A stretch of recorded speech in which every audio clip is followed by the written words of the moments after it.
Tommy and Lindsay are still watching TV, though I think they've finally moved on from The Thing and are watching something else. I also just noticed the Howard the Duck comic between them. So Tommy sneaks away and tries to scare Lindsay. Lindsay! Where are you? But Karma's a bitch. Oh, Tommy, stop it! I just realized it's a little weird that she doesn't believe him. Since she saw a guy stalking her earlier, you'd think she might make the connection. Oh well, I guess she's convinced herself that she imagined it or that it was just someone playing a prank. Also, it is Halloween and a lot of people are wandering the streets. I could see her assuming that Tommy just saw a scary costume and it set him off. Nobody believes me. I believe you, Tommy. Lori's like, I really am the only one without a date. I'm not afraid. Meanwhile, the three kids who were harassing Tommy earlier go check out the Myers house, and two of them dare the other to go inside. Go ahead, Lonnie. And Dr. Loomis observes this from the hiding spot where he's camping out in case Michael comes back. Hey, Lonnie, get your ass away from there. Payback is a bitch, kids. Likewise, Dr. Loomis. The sheriff is beginning to feel like they're wasting their time. Dr. Loomis talks more about what it was like trying to reach out to Michael.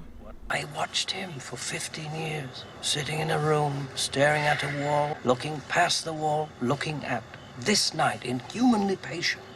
Death has come to your little town, Sheriff. You can either ignore it, or you can help me to stop it. All right, I'll stay with you tonight.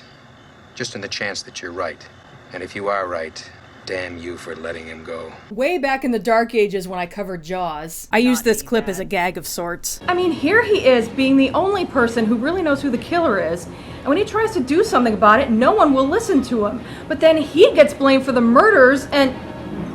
Wait, what movie am I talking about? Because Sheriff Brody's situation reminded me of Dr. Loomis's. Sheriff Brody did all he could to warn people about the shark, but the mayor insisted on keeping the beach open, and when disaster struck, the blame came down on Brody anyway. That's basically what's happening here with Dr. Loomis. He did everything he could to keep Michael locked up, but forces beyond his control allowed Michael to break out, and now he's being told that it's going to be on his head if Michael kills anyone. I just think that's a really interesting parallel, along with the black eyes comment Loomis made earlier.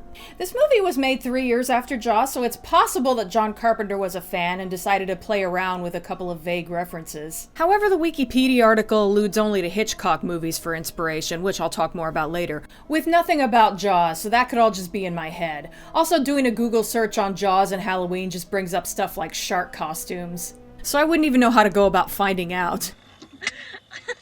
Okay. As if I didn't have enough reason to hate Linda, her and her boyfriend are the sleaziest people on the face of the earth. First they plan to have sex in Lindsay's parents' bed while she's downstairs. Then they joke about molesting Lindsay, granted they're drunk, but still.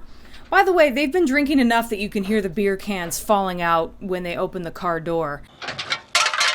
And they steal more from someone else's fridge later. Not to mention Bob, who has been driving, has obviously been drinking as well, on a night where a lot of children are wandering the streets. Michael cannot off these two fast enough for me.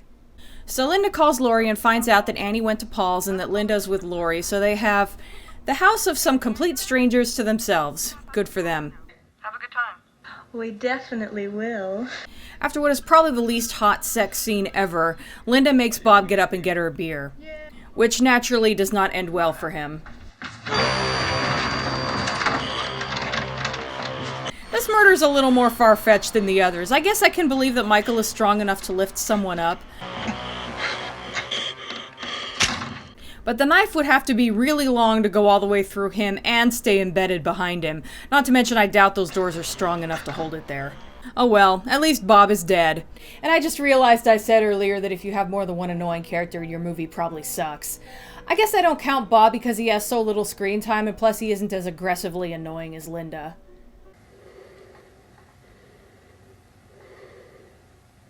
Penny for your thoughts, Michael. Linda would have to be next. So of course the movie's gonna draw it out as long as possible. All right, come on, where's my beer? At least Linda gets messed with a bit and ends up really pissed off. Okay, don't answer me. So Linda calls Lori again, and that's when Michael makes his move. Hello? Of course, Lori thinks it's Annie messing with her again.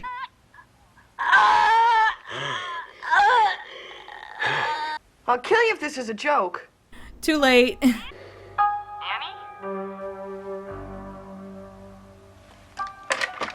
Lori is getting concerned now, so she tries calling again and doesn't get an answer, so since the kids are in bed, she goes across the street to see what's up. Meanwhile, Dr. Loomis, who is still patrolling the neighborhood, finally spots Michael's car. Lori takes her time making her way to the other house.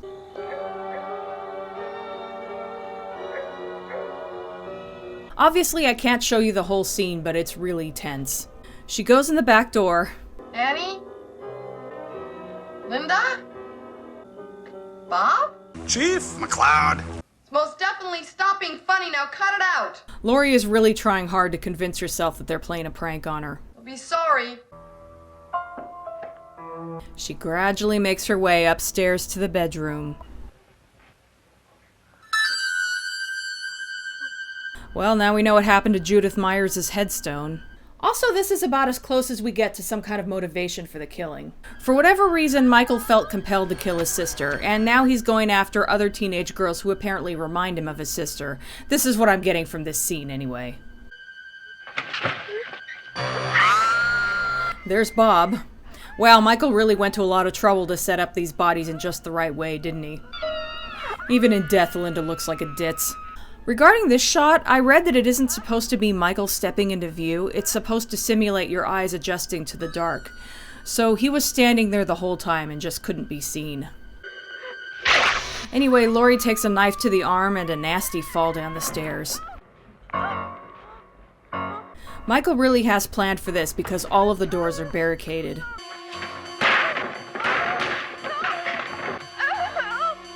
But Lori breaks a window with her hands, ouch, and gets out. Oh God, help me! Apparently she injured her leg falling down the stairs because she's limping now. This is so messed up. She runs to a house and screams for help. They actually turn on the porch light and look through the window so they can obviously see her, and then they turn the light back off and just go back to whatever they were doing. To be fair, it is Halloween, so they probably think that someone is pranking them. But I'd love to have seen their reaction to watching the news later and finding out about all the murders that were going on in their neighborhood that night. Lori goes back to the Doyle house, but it turns out that she locked herself out. The keys! Oh, the keys! I feel bad for Lori, but this has become a running gag between me and my mom. Whenever one of us is looking for keys, we always go, "The keys! The keys!" Meanwhile, Michael just has all the time in the world. There's something really unsettling about how he is slowly advancing on her. Who is it? Tommy, open up, it's me! She eventually gets Tommy to wake up and open the door. He has all the time in the world, too. Anyway, she gets him to go back upstairs and lock the door. But the phone lines are out and a door is open. Michael attacks again but misses, and Lori gets him in the neck with a knitting needle. Lori is a badass. Have I not mentioned that?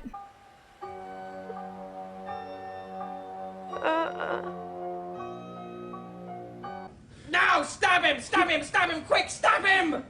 Yeah, I know it's easy to say that, but in reality you'd probably be too squeamish unless you had some sort of experience with stabbing people. She is watching him closely and is probably ready to do it, only if she absolutely has to, but only then. She should not have dropped the knife, though, just in case. She's gonna regret that later. Babies. Aww. Lori tells the kids that they're going to leave the house, and when Tommy asks about the boogeyman, Lori says she killed him. You can't kill the boogeyman. She has them lock themselves in the bathroom, and I like how she waits for the click before running off, despite Michael bearing down on her. Literally best babysitter ever. I know some people think it's stupid that she doesn't go out the window, but I can kind of see the logic. If she went outside, Michael would know where she went and just continue following her, and where would it end? This way she's trying to throw him off the scent by making it look like she went out the window while she's really in the closet. Of course it fails spectacularly, but the idea is not without merit. It's actually kind of funny that he goes straight for the closet, and since it won't open, that's what tips him off that she's in there. But how did he think to look there first? I I used to want to bap Laurie in the head for making so much noise and giving herself away, thinking that he would have given up and left otherwise. But again, he already knew she was in there because why else wouldn't the door open? And he is not giving up. Like Dr. Loomis said, he is inhumanly patient, so no matter how quiet she was, she would have been screwed anyway.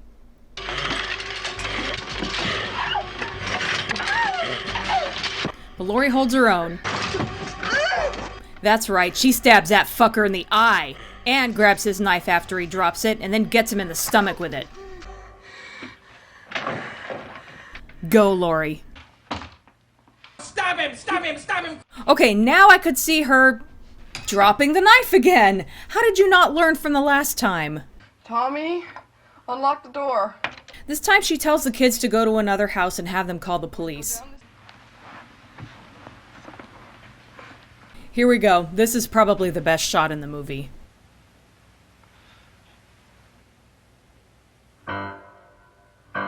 Meanwhile, Dr. Loomis sees the kids running away from the house and knows that something is going on in there.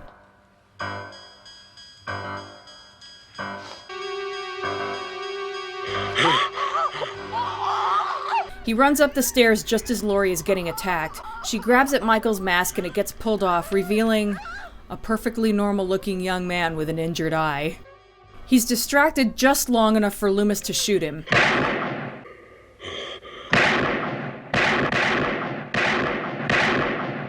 Go, Dr. Loomis. He and Laurie finally meet for the first time and this classic exchange takes place. Was the Boogey Man? As a matter of fact, it was. But then he looks out the window to see that the body is gone. Fun fact, John Carpenter originally wanted Loomis to look terrified here, but Donald Pleasance thought it would be better if his expression was more along the lines of, "I knew this would happen." Both reactions were filmed, but in the end they went with the latter. And we end on a montage showing the various rooms and houses where everything happened, overlaid with the sound of Michael's breathing, indicating that he's still around and probably deciding where to go next. The end. So that was Halloween. I watch it every year and it's one of my favorites overall. It has an amazing atmosphere, which it takes its time building. You really need to see the entire movie to understand. I obviously had to cut these scenes down a lot for time. Of course, I'm being hyperbolic when I say it's perfect. No movie is literally perfect. It does occasionally fall into that typical slasher film pitfall where victims do conveniently stupid things, and I cannot overstate how totally annoying I think Linda is. But I think it's important to note that while it wasn't the first slasher film, it's possibly the first one to go mainstream, and it was definitely the one that put slasher films on the map. Nightmare on Elm Street and Friday the 13th franchises owe their success to this movie, even if they did surpass it in popularity. By the way, I don't consider Psycho a slasher film, since it's a lot more psychological and has such a low body count. However, John Carpenter did reference it a bit. The name of the boyfriend of Janet Leigh's character was named Sam Loomis, and Tommy Doyle was named after a character in Rear Window. Also, part of the reason Jamie Lee Curtis got the part was because she is the daughter of Janet Leigh, so that's a reference to Psycho 2 in a way. What I'm saying is that for being such an early slasher film, it did a pretty amazing job at what it set out to do. And yes, this is classified as a slasher film despite the low body count, 5 people I think, with one of them happening off screen, and the lack of blood and gore. I tend to consider it more as a proto-slasher film. And that's fine. Much as I like, say, the later Nightmare on Elm Street sequels with how off the wall the kills get, I also like the more minimalistic approach that this movie takes. I mean, the idea of someone strangling you to death from the backseat of your car is pretty damn scary because it's something that could theoretically happen. And that's what's great about this movie. It takes these more realistic sort of kills and plays them for all the horror they're worth. And effectively. I think Annie's is probably the most unsettling because it's the most realistic and it looks so traumatizing and painful. Meanwhile, we have a protagonist that we can definitely pull for. Yeah, Laurie does a few stupid things, but the way she successfully protects the kids is pretty awesome. Whatever the Doyles were paying her, it wasn't enough. I actually really enjoy these little moments where Annie and Linda are talking about their dates and such, and if you pay attention to Laurie, you can tell that she's a little envious. She's pretty comfortable in her role of the responsible, studious one, but I feel like there's definitely a part of her that feels like she's missing out on life a little. Again, it's really subtle. It gives her a little more depth and makes her something of a sympathetic and relatable character. By the way, this movie inadvertently set a precedent in later slasher films where the sexually active teens who drink and such are the ones who get killed, and the one who is a virgin gets to survive in the end, as if passing some kind of judgment. That's actually not what John Carpenter intended with this movie. The idea was just that the victims were too distracted to see the killer coming, not that they deserved it for being naughty or anything like that. Speaking of which, Michael is extremely effective as a silent, emotionless killer. We don't really know his motivation, and he doesn't have any kind of personality, which is part of what makes him so unnerving. This isn't a character we could understand or sympathize or reason with. He is an unstoppable killing machine, kind of like a shark, except that even sharks have a motive, which is that they need to eat. Michael Myers just kills because he kills, period. He isn't a character so much as a force of nature. In the credits, he's referred to as the Shape. Even his psychiatrist thinks that he's just evil incarnate. The evil is gone. Speaking of Dr. Loomis, he's one of my favorite things about this movie, and easily the best thing in the sequels. He's the only one who knows what they're dealing with, and yet when he talks about it, he sounds a bit crazy. What was living behind that boy's eyes was purely and simply evil. Of course, we know that that's the effect of having Michael Myers as a patient. It effectively broke him a little. But it's kind of understandable that people don't take him seriously. Speaking of the sequels, I'm not really a fan. This is some kind of joke. I've been trick-or-treated to death tonight. You don't know what death is. Hell, the first thing they did was replace the creepy piano music from the first movie with a synthesizer, and it just doesn't work as well.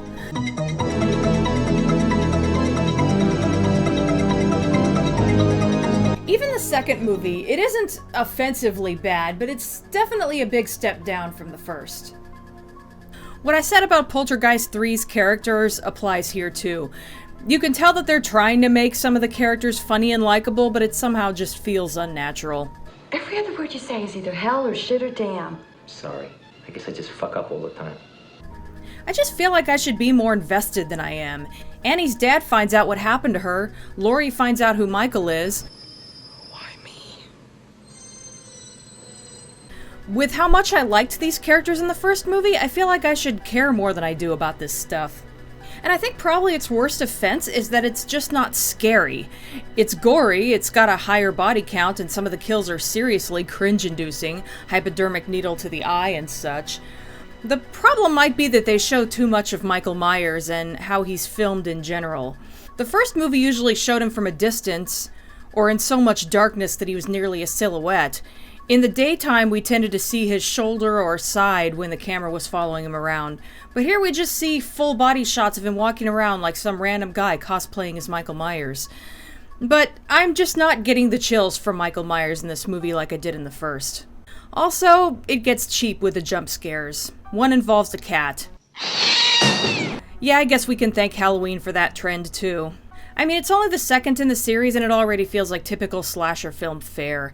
It's not scary and there's nothing special or interesting about it. Also, guess who ends up being the topic of conversation again? Yeah, I'm worried about Bennett Tramer. He isn't home yet. Yeah, and he left the party at 10. Not only that, but he gets killed off. Basically by Loomis, because he looks like he's wearing a cheap Michael Myers knockoff costume. Is this really the guy you had a crush on, Laurie? He doesn't seem too bright.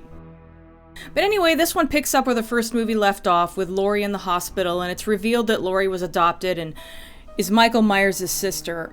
Honestly, I do not see the point of that twist. Like, Michael Myers went back to Haddonfield to kill his other sister.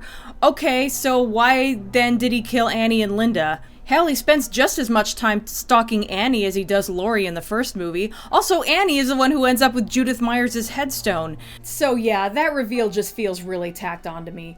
My headcanon ends at the first movie. On the upside, Laurie is the one who gets to shoot Michael this time, in the eyes, and then Dr. Loomis sacrifices himself to kill Michael. It's time, Michael.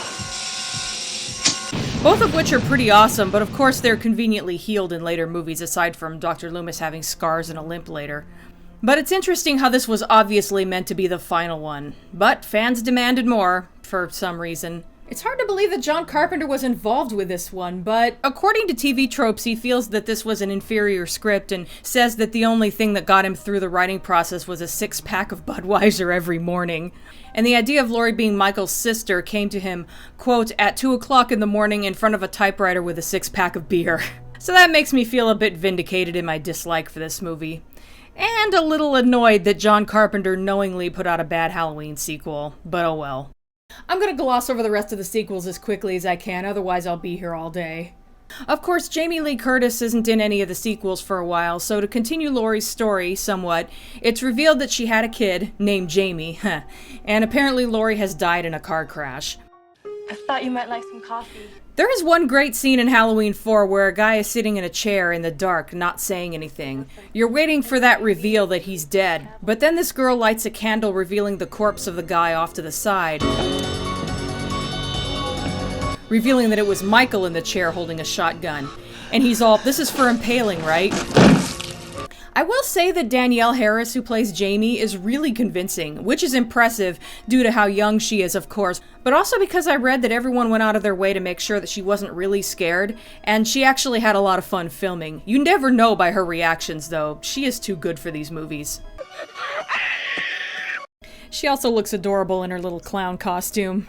They clearly wanted to turn her into the next Michael Myers, and it's an interesting idea, but ultimately it doesn't go anywhere. Though Dr. Loomis's reaction when she makes her first attack is unintentionally hilarious. No!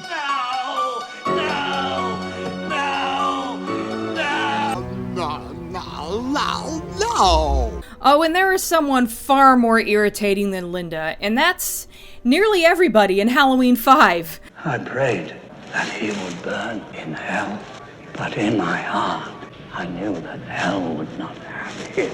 Dr. Loomis is literally the only good thing about this one, and by the end he seems nearly as insane as Michael. In the end he traps Michael under a chain net, shoots him with tranquilizers, and then just starts wailing on him with a 2x4. It's pretty awesome. At this point, the movies do the worst thing imaginable to Michael Myers. First, they try to humanize him and make him sympathetic. You're just like me. Oh, look at the single tear. And then he's given a backstory where he's become the victim of a curse that has been forcing him to kill members of his own family. It grew inside him, contaminating his soul. It was pure evil. Not much of a curse, since he's only ever accomplished it once, despite all the other people he's killed. Well, okay, twice as of this movie. I get what they're trying to do. After several sequels, they were trying to build a kind of mythology to make things more interesting. It might have worked for some other franchise. If done well, Curse of Michael Myers is a big mess. But I can't stress enough that Michael Myers does not need motivation. It just kind of misses the point of what made him scary in the first place. Speaking of which, I'm not going to go into all the executive meddling and what could have been with The Curse of Michael Myers. If you want to know about that, I highly recommend Phalis' video on the subject, which I'll link to in the description. Also, after covering some of the Hellraiser sequels, I can't help but notice that at this point these movies are being distributed by Miramax. They just pull for all the bad horror sequels. By the way, a grown-up Tommy is in this movie, and he's played by Ant-Man. Which is kind of funny since Tommy was a comic book fan in the first movie, so he'd probably approve of that casting choice. Sadly, Donald Pleasance died during the filming of Curse, so one of the many recuts they did had Loomis dying off screen at the end. So, no more Dr. Loomis. Doesn't even seem worth it to watch the rest of the sequels at this point, but there's only 2 to go, so... That brings us to H2O. On the upside, this movie retcons the 3 previous ones, and Jamie Lee Curtis reprises her role as Laurie Strode. So it's gotta be good, right? Well, yes and no. Jamie Lee Curtis is great, and everything surrounding Laurie is interesting, and I don't hate any of the characters or anything, and it even has some fun continuity gags. But it insists on shoehorning in some teenagers, and I end up just kind of tuning out whenever they're on screen. Once again, it's just an average slasher film sequel that wastes too much of its energy on fake-out jump scares. At least it's not painfully bad like Halloween 5 was. I guess I half-heartedly recommend this one if you love the first movie and want to see a proper continuation of Laurie's story. Just don't expect it to be anywhere near as good as the first. Or scary. At all. Stop him! Stop him! Stop him! Quick, stop him! Actually, she does better than that.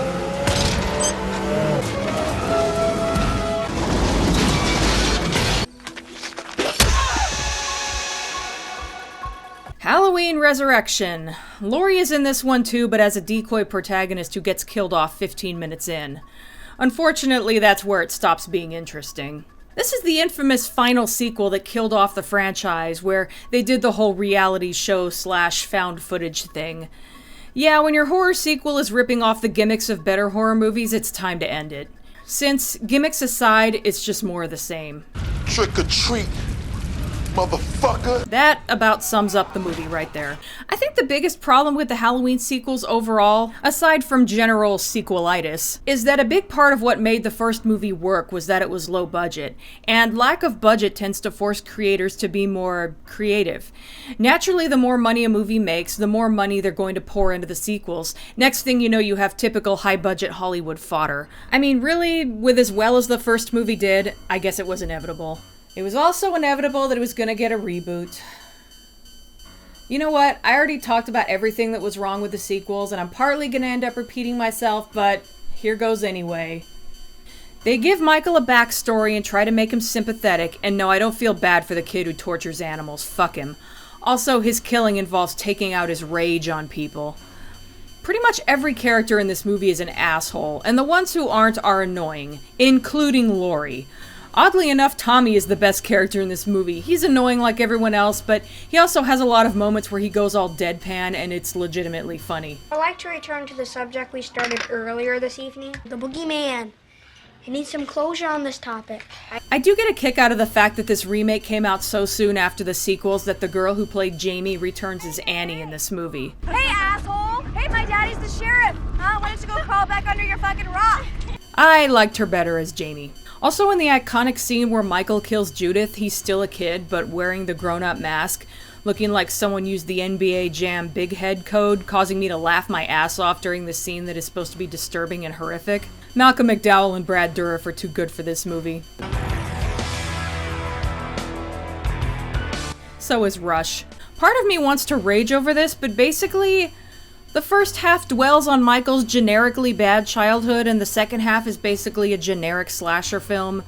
Plus, I just got done marathoning all of the Halloween movies except for the sequel to this one, and I'm just kind of burned out now. I could maybe revisit this in the future, but I don't think I will. So that's Halloween. Nearly all of it. And even after watching all of that again, I can comfortably say that I only like the first movie. With H2O being something I could see watching once in a while. I am fine with pretending that the rest of the franchise doesn't exist. I'll continue watching the original Halloween every year and leave it at that. If you haven't seen John Carpenter's Halloween, you owe it to yourself to check it out. By the way, if you want to see a newer movie that hits some of the same notes as Halloween and avoids all of the annoying traits of newer horror movies like asshole characters and cheap jump scares, I recommend skipping the Rob Zombie movie and instead checking out a little indie film called Hush. At the time this video is being made, it's currently on Netflix. That's it for now. See you next time.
Promise me you won't rip it. I totally promise. I totally don't believe you.